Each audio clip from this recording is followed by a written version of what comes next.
What's going on, guys? Welcome to Victims and Villains. If you guys are new to our content, we create content like what you're watching right now, simply to educate and engage individuals like yourselves on mental health awareness and suicide prevention through pop culture.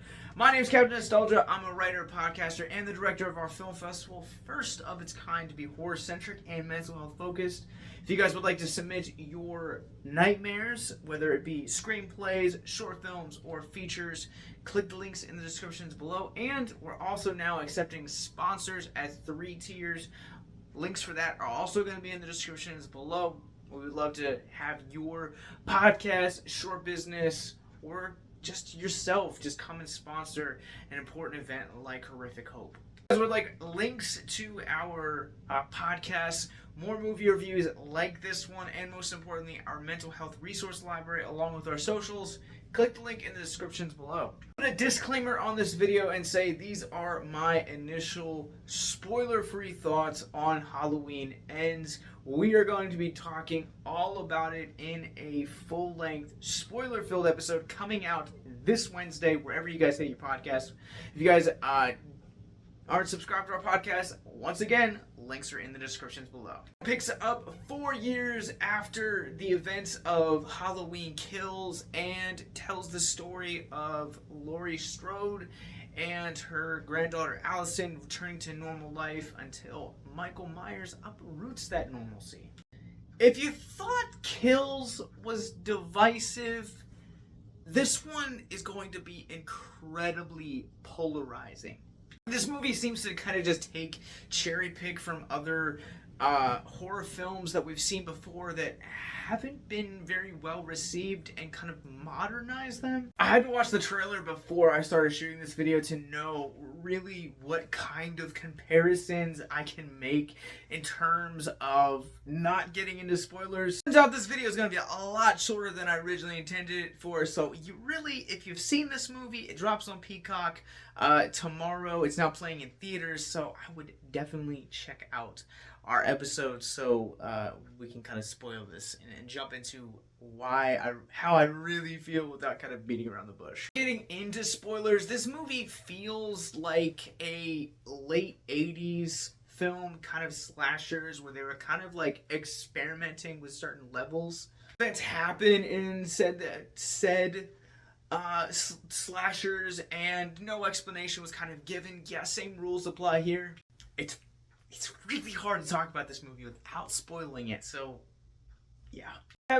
The problems that I have with this film mostly lie in its writing. I do think that Jamie Lee Curtis makes the best that she can with this film, and it does give a fitting end to her 44-year saga with this character. When it comes to terms of like how we've kind of previously seen her end this love affair with Laurie Strode, whether you're talking about 1981's Halloween 2, Halloween Resurrection, or Halloween Ends. Halloween Ends is definitely the fitting character journey and to that character journey that we have been waiting for all of these years, and it's a beautiful thing.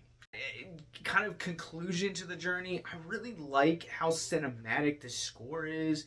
Like, it definitely doesn't feel like very heavy with the synths. It's definitely a lot more like with the strings and kind of it's a different side of Carpenter that we haven't seen in these 3 movies yet, and I really appreciate that.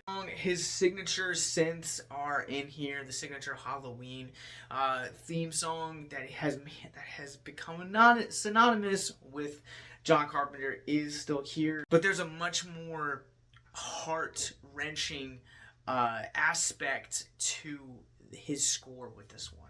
Matichak returns as Allison in this movie, and I think she does an okay job. Like, I'm kind of like, she's not necessarily bad, but she's not necessarily great in this movie. She doesn't stand out the way that she does in the previous 2 entries in this trilogy, and I think a large portion of that, again, comes down to the writing. It kind of feels like they really didn't know what to do with Allison's character after all of this stuff. It felt like they're like, we know where we want to take Laurie's character, but we're not really sure where we want to take Allison's character, and they try their best. It just doesn't really work. The most interesting character I think in this movie is actually a newcomer.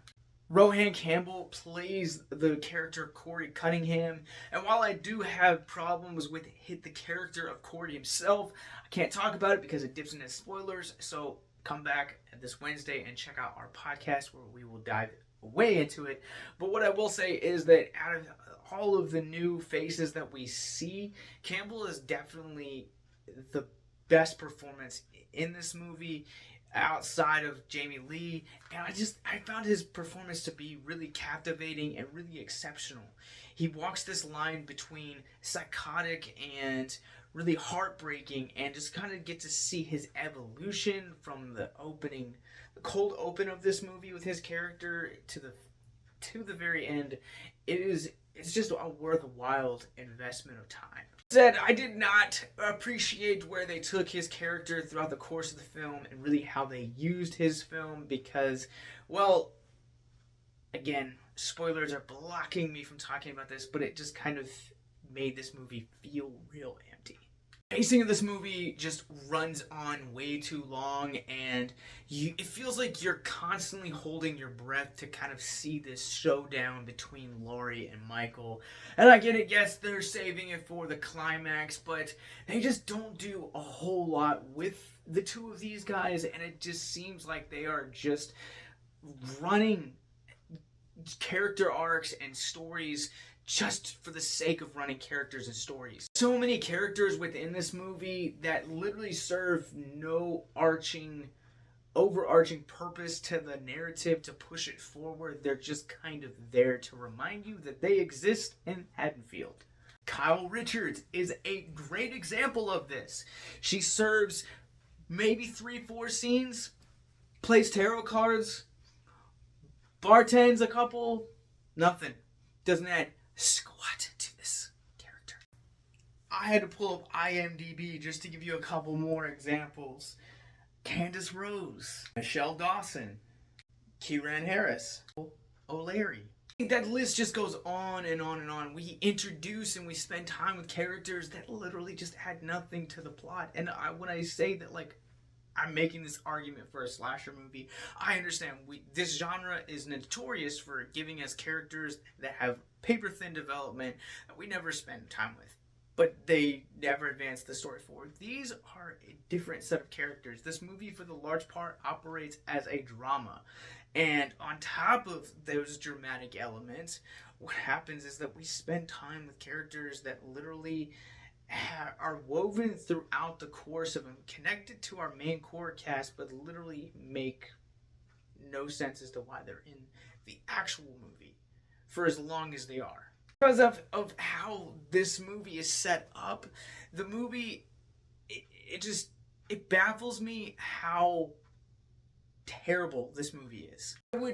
I'm pretty much a defender of most Halloween movies with the exception of Part 5, The Revenge of Michael Myers, and this movie is right down there with Revenge. Even stylistically, this movie feels different than 2018 and Kills. I would know this because I just rewatched 2018 and Kills last night, and David Gordon Green as a director has this weird habit of like zooming in and getting like really close-ups of like certain angles, and he's really good at like creating these really jarring angles, and this movie doesn't even have those. Like, it's just straightforward. It abandons the orange color from the original one. I know this is a minor complaint. It goes after a light blue one.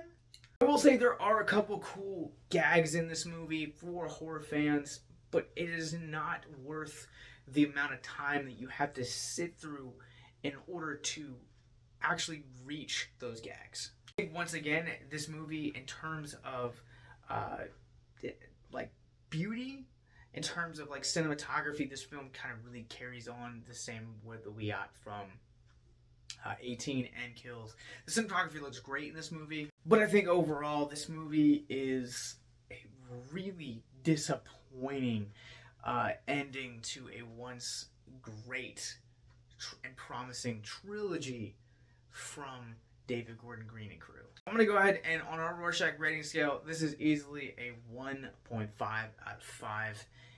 And it breaks my heart to do that because I love Michael Myers. You guys have seen Halloween, and what did you guys think about it? Am I crazy? Does this movie need a second rewatch? Comment below, let me know. And be sure to also catch our podcast on it, where we're also going to be exploring the mental health. So there is going to be no mental health moment for this movie. Click the links in the show notes below to subscribe to our podcast wherever you guys get your podcasts from, and come back this Wednesday to check out our full thoughts on Halloween Ends. Have a good night and light the pumpkin.